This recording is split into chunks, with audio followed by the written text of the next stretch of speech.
poderia significar a morte de centenas de pessoas.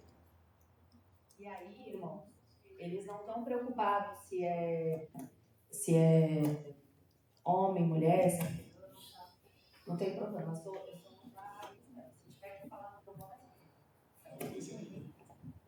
não tem problema não. Eu acho que só até eu que trago esse espírito de problema nos microfones, porque eu não gosto de microfone. Acho que só até eu que trago esse negócio aí. Mas o que acontece, voltando aqui? Uma porta dessa, em alguns lugares, a gente vai ver hoje da Síria e do Iêmen, que são duas nações que elas passam por guerra, então isso acaba sendo mais frequente.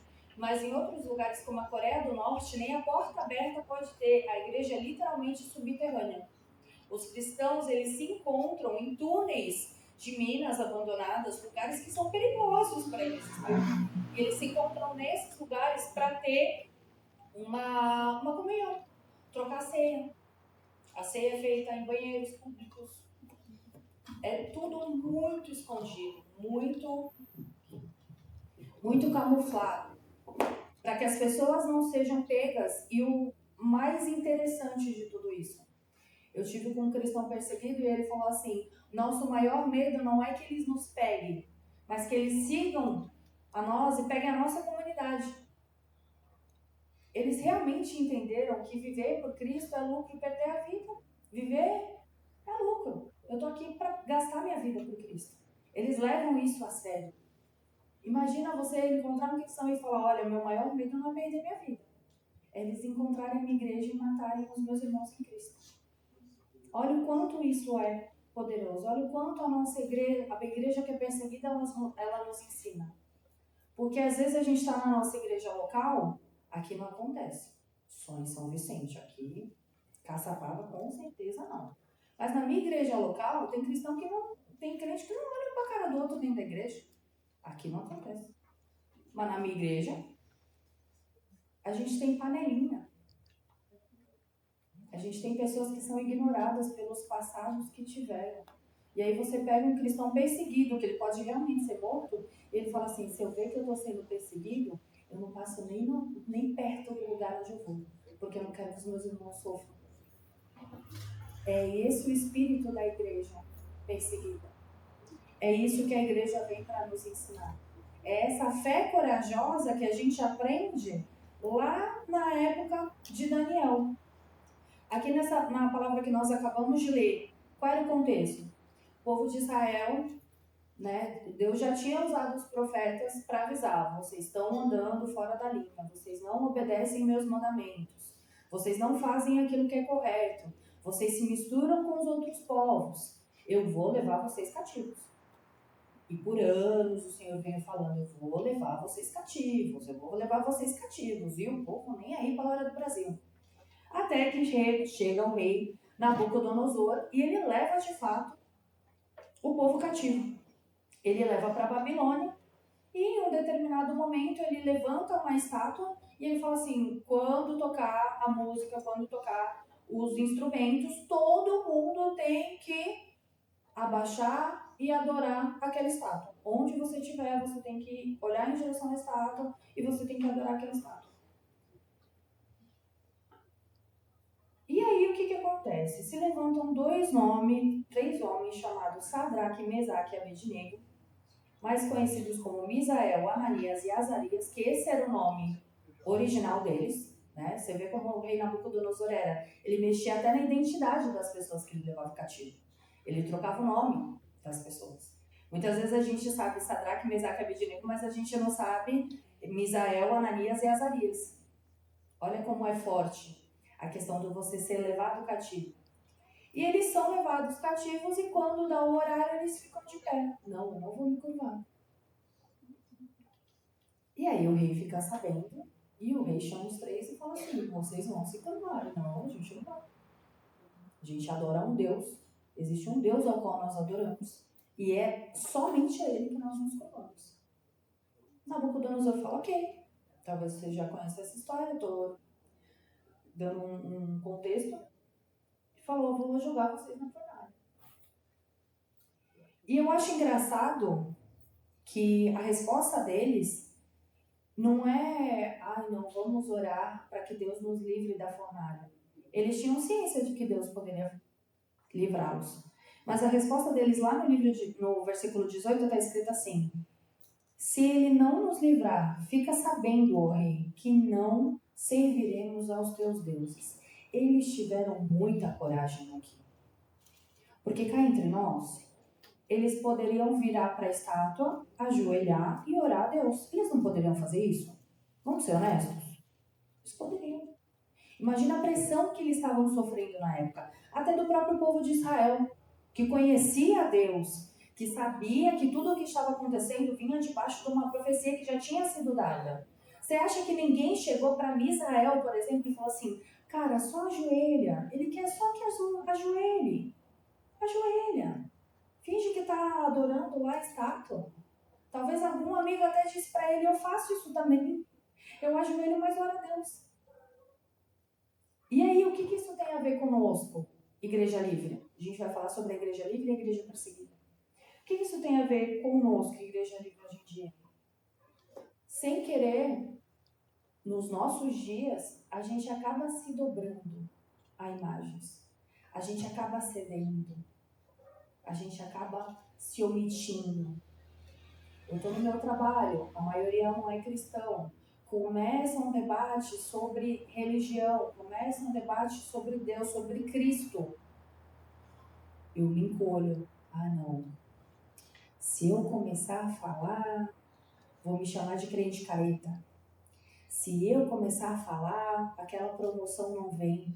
Se eu começar a falar, eu posso ser perseguido aqui dentro. Eu posso ser demitido. E aos pouquinhos a gente vai se calando. A gente vai se minando. A gente vai deixando o mundo tomar forma. Por quê? Porque a gente decidiu se ajoelhar. Às vezes é uma questão na família. Ai, eu não vou comprar briga com esse parente. Irmãos, eu não estou aqui promovendo desafeto nem briga. Mas a gente precisa começar a se posicionar. Existem deuses que a gente não pode se dobrar. O Deus do orgulho, o Deus das redes sociais. A gente não pode se dobrar. A gente não pode se dobrar ao dinheiro. A gente não pode se dobrar à ganância. A gente não pode se dobrar a esses deuses. Nós precisamos ter uma fé corajosa, uma fé de posicionamento. Uma fé que quando perguntam, você é cristão? Sim. E não só sim com a sua boca, sim com as suas atitudes durante o dia. Seu chefe pediu para mentir, eu não tô. O cara tá na tua frente. E a gente fala assim, vou perder emprego por causa de uma mentira. Deus me livre. Eu, hein? Aí vai lá, fala, ele não tá. O cara na tua frente tomando café. Aí ele não tá. Ou então a gente se compromete a fazer alguma coisa, dar a nossa palavra que nós vamos para fazer algo, ir em algum lugar, e a gente não vai. Esqueci, deixa pra lá.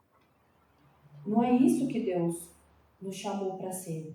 Não é isso que Deus, desde o começo, desde lá do princípio, se você lê a história da igreja, do povo separado, depois do Novo Testamento, não foi essa igreja que Deus nos chamou para ser. A igreja que Deus nos chamou para ser é uma igreja corajosa.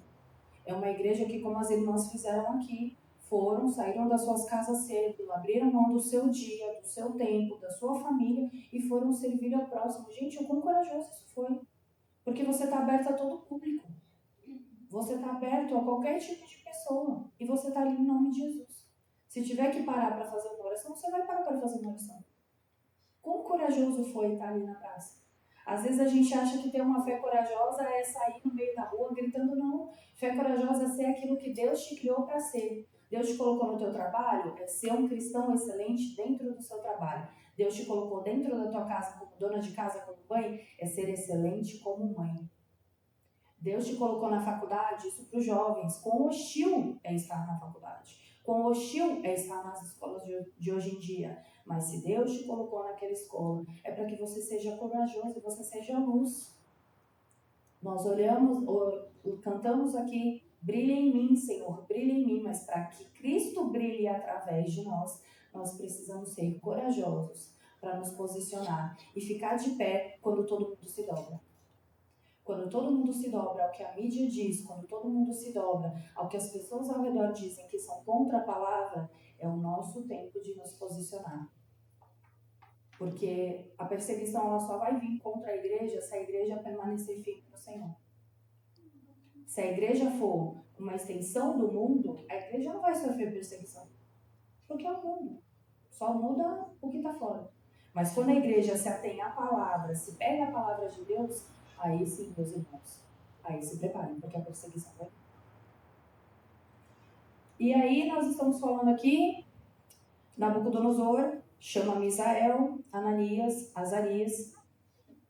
Eles conversam com o rei fala que eles têm que se dobrar, ele fala que não. O rei Nabucodonosor manda deixar a fornalha ainda mais e lança eles nessa fornalha. Irmãos, aqui eles não tinham certeza que Deus ia livrá-los da fornalha, certo? Em momento algum você vê Deus se revelando para um deles e falando assim: olha, vou te livrar dessa questão. Olha, eu vou fazer um milagre na sua vida. Olha, eu vou mudar a tua vida financeira. Olha, eu vou te levar para uma nação. Em momento algum Deus fala isso. Em momento algum Deus se mostra para eles: não, pode ir para a fornalha, vai dar tudo certo. Em momento algum. E mesmo assim, eles se mantiveram crentes em Cristo, eles tiveram fé e eles falaram assim, ó, se Ele nos livrar, amém. Se não nos livrar, nós iremos mesmo assim. A fé deles não dependia de um milagre, a fé deles não dependia de como Deus ia agir. Eles sabiam que Deus podia fazer. Eles eram descendentes do povo que viu o mar se abrir, que viu as pragas no Egito, que viu tantas coisas que Deus fez. Eles sabiam que uma fornalha não era nada. Mas mesmo assim, eles continuaram, eles perseveraram, eles continuaram crendo em Deus. E aí, Letícia, por que você está trazendo esse contexto? Por que você está trazendo esse versículo para que a gente leia e reflita sobre ele? Porque existem igrejas ao redor do mundo que os cristãos, eles sofrem perseguição, como eu disse para vocês, eles sofrem perseguição e mesmo assim, mesmo quando não há um milagre, mesmo quando não há o livramento, eles continuam crentes em Deus. A gente tem vários testemunhos do campo missionário em que simplesmente Deus confundiu os extremistas e a igreja conseguiu fugir. A igreja na Nigéria, por exemplo, na África subsaariana, ela é uma igreja que hoje ela consegue, graças a Deus, sobreviver de forma deslocada. Então, hoje eu estou aqui, amanhã eu estou lá do outro lado, mas eles conseguem sobreviver e eles veem o livramento de Deus todas essas vezes. E quão gratificante é para a gente que está aqui no Brasil, para a gente que vem conscientizar outras igrejas, quando a gente vê que Deus deu o livramento. Que Deus abriu uma porta, que Deus confundiu o inimigo. Irmãos, existem relatos de armas que travaram. Parou. Não tinha. Imagina os extremistas entrarem aqui todos armados, gritando, a arma parou. Parou. Se não é o mesmo Deus de Daniel que travou a boca dos leões, Deus é mesmo ontem, hoje, eternamente. E isso é uma bênção saber disso.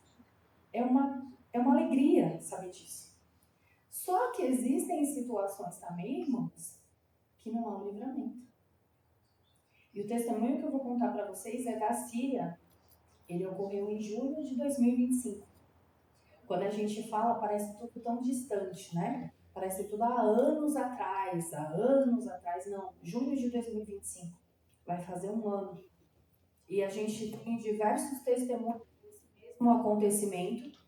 Um deles, com a graça de Deus, a família sobreviveu, né? Alguns com problema no ouvido, outros com problema no olho. Mas esse testemunho que eu vou contar para vocês hoje é de um Misael. É de uma pessoa que foi jogada na fornalha, ela não se dobrou, ela foi jogada na fornalha e mesmo assim ela persistiu e o Senhor estava com ela durante o processo. Esse eu acho que é o grande ensinamento da fornalha, desses 3 jovens da fornalha. Às vezes a gente está em aflição, a gente está em dor, mas, cara, existe um Deus que está contigo.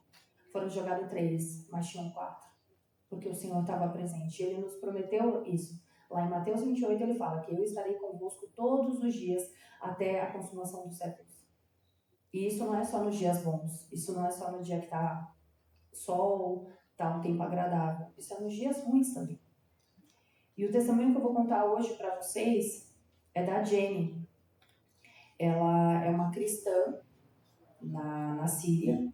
Como vocês viram, a Síria nos últimos anos ela teve uma diminuição muito grande de cristãos.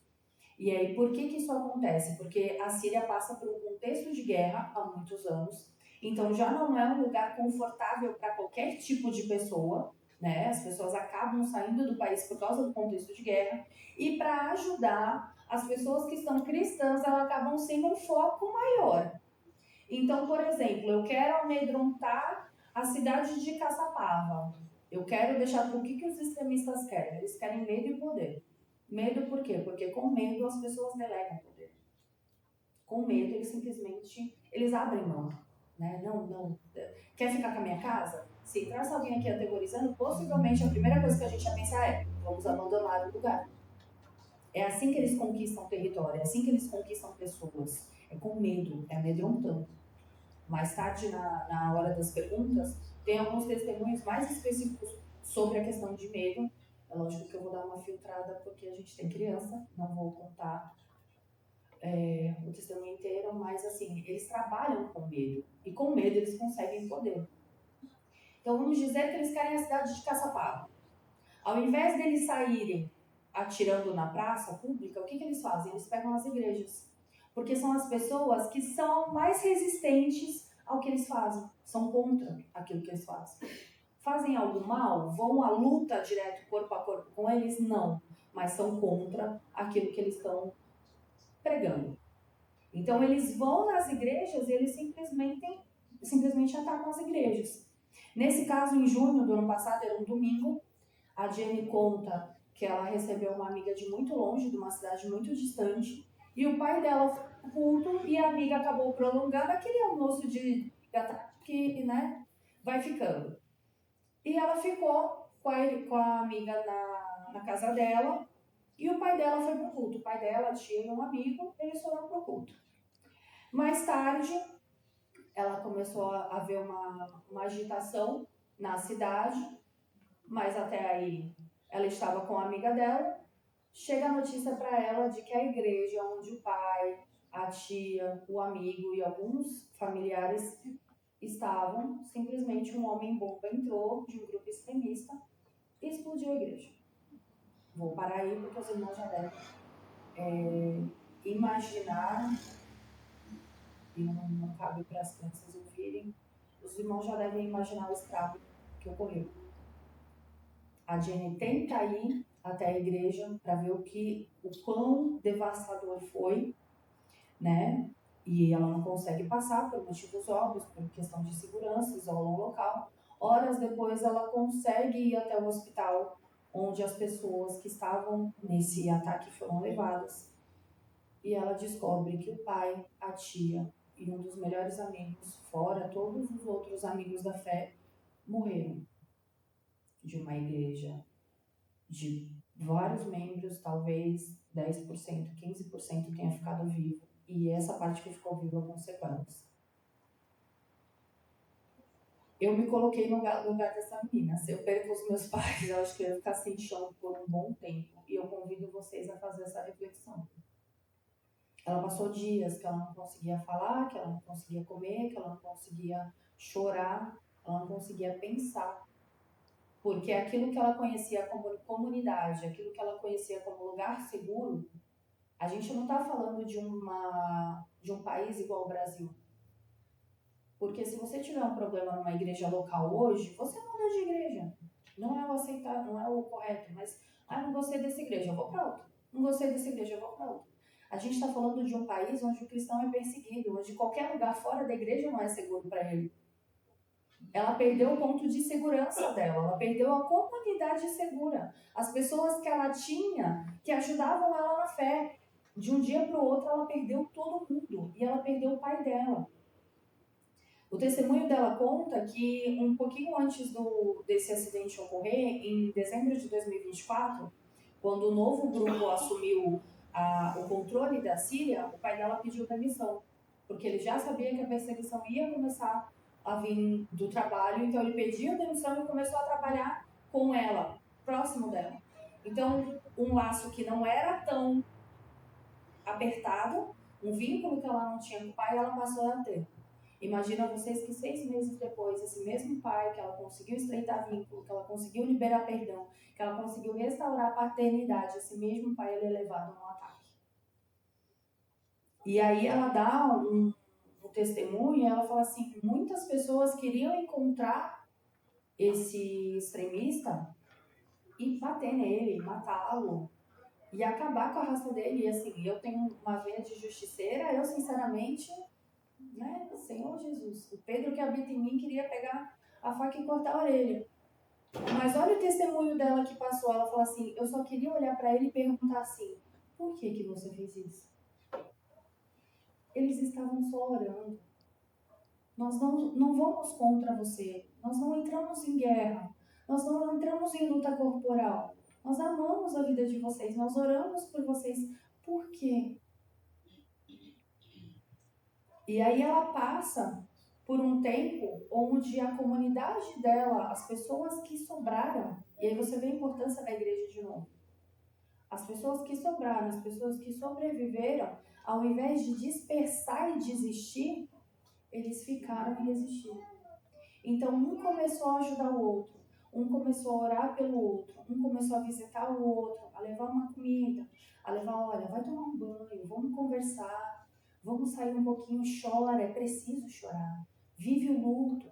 E ela começou, a comunidade dela começou a se restaurar um com os outros, por amor a Jesus.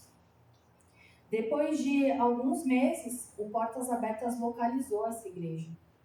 Conseguiu localizar essa igreja que agora trabalhava de forma clandestina. E o bacana do Portas Abertas é que quando a gente vem aqui, a gente fala sobre a lista de perseguição, parece que a gente só estuda quem é perseguido, né? Ah, não, eles mapeiam. E não. O Portas Abertas, ele enviou uma equipe, né, até a Síria, quando descobriram desse bombardeio, quando descobriram de como a igreja estava, e eles começaram a levar ajuda psicológica, ajuda social. Eles viram ali na igreja, cara, como vocês conseguem trabalhar agora? Qual é o ramo de atuação de vocês? Ah, vocês têm um campo e precisam de semente para ter uma plantação, para fazer a venda, para ter dinheiro? Vamos ajudar. Vocês precisam de psicólogos, de terapeutas? O que vocês precisam? Vocês precisam de tios para ficar com as crianças que são órfãos? Vocês precisam de um orfanato? Vocês precisam de hospital? Vocês precisam do médico? O que vocês precisam? A gente está aqui para ajudar. O Portas Abertas é um perelhão. O que tem para fazer? A gente faz. Toda igreja tem um, né? Eu gosto de ser a minha igreja. O que tem para fazer? Como eu posso te ajudar? E é assim que o Portas Abertas trabalha. E chegando lá na Síria, eles falaram, como é que eu posso ajudar vocês? Vocês passaram por essa dor, passaram por todo esse processo, vocês continuam de pé. Nabucodonosor levantou a estátua, vocês não se dobraram, vocês foram para a fornalha, Deus esteve com vocês. Como é que eu posso te ajudar agora? E aí eles começaram a um trabalho psicológico, um trabalho social. A Jenny começou a ver que existia vida em Deus apesar de tudo. A Jenny continuou firme. E depois de um tempo ela passou por uma escola de liderança, passou por um treinamento. Depois de tudo que ela passou, ela conseguiu se restabelecer emocionalmente. E hoje, com a graça do Senhor Jesus, ela é uma das pessoas que ajuda no campo onde as pessoas que são afetadas por esse tipo de ataque vão. Hoje é uma mulher que ela multiplicou a cura dela. Ela trouxe luz para a vida de outras pessoas. Como a gente cantou, ela pegou toda a dor dela, ela jogou aos pés de Deus, ela jogou aos pés do Senhor Jesus. O Senhor Jesus trouxe cura e hoje ela é usada para curar. Tem uma música que eu gosto muito que ela fala que das minhas feridas sai um poder para curar. E eu creio que foi isso que aconteceu com a Jenny. Ela olhou para as feridas dela e falou assim, cara, eu posso ter resistido à fornalha e viver minha vida normalmente. mas eu posso resistir à fornalha e ajudar outros que estão lá a resistir também, porque existe uma vida pós-fornalha. E aí, mediante tudo isso que a gente está falando, eu fico pensando, qual é o nosso papel como igreja livre? A gente não tem fornalha aqui no Brasil. Depois de tudo que a gente escuta de campo, a gente não tem fornalha. A nossa fornalha talvez seja o nosso ego, talvez seja o que alguém pensa de mim. Em alguns casos mais severos, uma demissão, um parente ficar sem falar com você. Mas nós que não temos uma fornalha como os nossos irmãos têm, qual é a nossa missão? O que a gente tem que fazer? Muitas vezes a gente não vê, e a gente talvez nunca vai ver um cristão que foi perseguido. A gente nunca vai ver um cristão que é da Síria, um cristão que é do Iêmen. Apesar de eu desafiar vocês a pedir para o Senhor trazer em oração o rosto e motivo. É impressionante. Vocês vão começar a sonhar, se preparem para sonhar com cristãos perseguidos. Porque o Senhor mostra. Por quê? Porque é da vontade dele que a igreja ore uma pela outra. Acredite você ou não, a Jenny passou por tudo isso que eu disse que ela passou. Perdeu todo mundo, né? Teve que se reestruturar, ficou se sentindo vulnerável porque não tinha mais a comunidade de fé dela, o lugar dela que era o Porto Seguro, ela não tinha mais. E apesar de tudo isso que ela passou, tu sabe por que ela ora de noite? Alguém tenta saber. Por quê? Qual é o principal motivo dela? Uma das orações que ela tem. Que a igreja livre não se esqueça de interceder pelo outro. Pensa você hoje, a estatística é de que 1 a cada 7 cristãos é perseguido. 1 a cada 7. Qual é a lógica que a gente tem? São 6 orando por um. São 6 deixando de orar pelo seu próprio umbigo, pela sua própria fornalha, pelos seus próprios problemas e lembrando que existe uma igreja que padece, uma igreja que precisa das nossas orações. E quão gratificante é quando a gente traz um irmão que é perseguido e ele fala assim, ó, as suas orações nos sustentaram. As suas orações nos mantiveram de pé. Teve alguns anos atrás um nigeriano chamado Fred. E ele estava aqui no Brasil e acabou de ter um ataque na Nigéria. A igreja precisou se deslocar, foi para um campo. E chegando nesse campo, a notícia que chegou aqui era que eram 700 pessoas que precisavam de alimentação. A igreja brasileira se movimentou, a igreja ao redor do mundo se movimentou, nós começamos em oração, o alimento chegou. Só que não era 700 irmãos, era muito mais, era muita gente. E a resposta que eles tiveram de campo é, nós estávamos orando por isso. O Senhor, através de vocês, trouxe provisão. O Senhor, através de vocês, trouxe alívio. E eu convido os irmãos essa manhã, não só hoje, porque é o domingo da igreja perseguida, onde nós conscientemente oramos por isso, mas eu convido os irmãos, ore por isso, diariamente. Eu tenho as minhas pulseirinhas aqui que elas não saem daqui por nada, só quando estouram. Por quê? Porque eu quero me lembrar todos os dias. Porque com o dia a dia a gente esquece mesmo, não tem como. Ah, eu tenho trabalho, eu tenho faculdade, leva a criança na escola, busca a criança da escola, faz almoço, faz isso, faz aquilo. A gente acaba esquecendo. Mas peçam ao Senhor, e eu tenho pedido, para que todo lugar que a gente vá, que o Senhor levante intercessores pela igreja perseguida. Intercessores por aquela igreja que a gente nunca vai ver. Mas que o Senhor vê e o Senhor se agrada das nossas orações. Que em nome de Jesus, hoje, a gente possa colocar todas as nossas questões no bolso, abrir mão de 5 minutos da nossa oração, pelas nossas questões, pelas nossas dificuldades, e que a gente possa interceder pela igreja perseguida.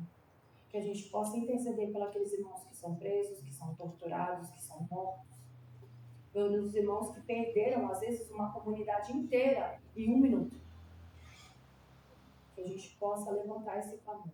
Eu convido vocês a serem intercessores do corpo de Cristo, a serem intercessores daquilo que Deus vai fazer, não só aqui no Brasil, não só na nossa região, mas em lugares que a gente nunca vai saber. Mas eu peço muito a Deus que quando a gente chegar no céu, que eu conheço uma norte-coreana e ela fala assim, cara, você orou por mim porque eu senti a tua oração.